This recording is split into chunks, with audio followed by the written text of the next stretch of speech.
There was once a king who understood something that most people never figure out in a lifetime.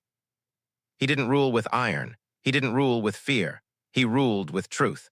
And one morning he decided to show his three most powerful ministers exactly what that truth looked like. He summoned them to the throne room at dawn. He looked each one in the eye.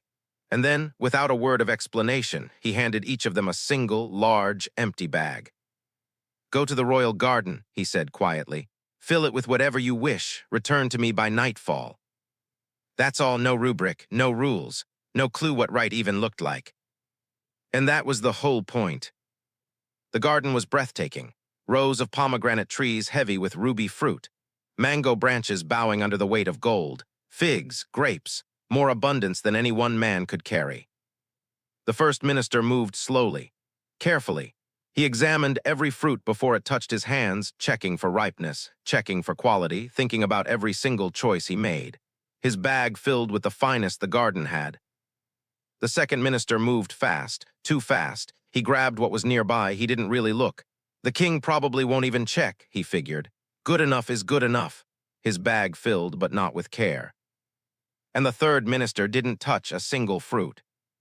He walked past the trees. He knelt on the ground, and one handful at a time, rocks, soil, mud, he filled his bag with the earth beneath his feet. "This task is pointless anyway," he told himself. "The king won't care what I bring." 3 men, 1 garden, 3 completely different souls. That night all 3 ministers returned to the palace, bags in hand, heads held high, expecting approval, expecting to be sent home for dinner. The king didn't even glance at the bags. He simply raised his hand, and the royal guards moved in.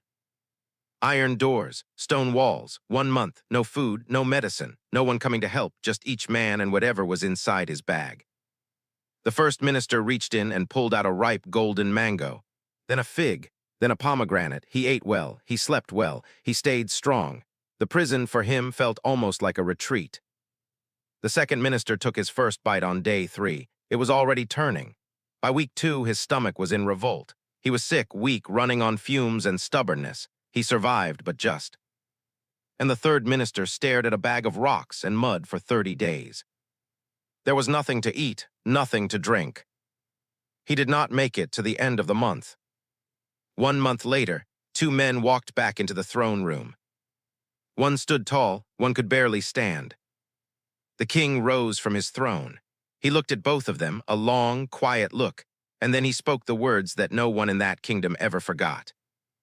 "I told you nothing," he said, "because life tells you nothing. The garden was this world. The bag was your one chance to prepare, and the prison was simply what comes next."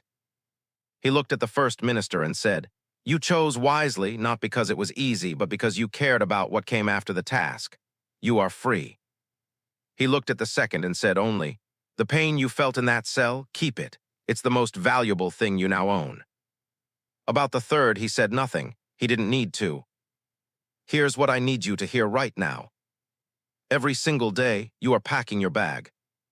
The habits you're building, the work you're doing, the corners you're cutting, the love you're giving or withholding, all of it is going into that bag. You don't know when the prison doors are coming. Nobody does, but they always come.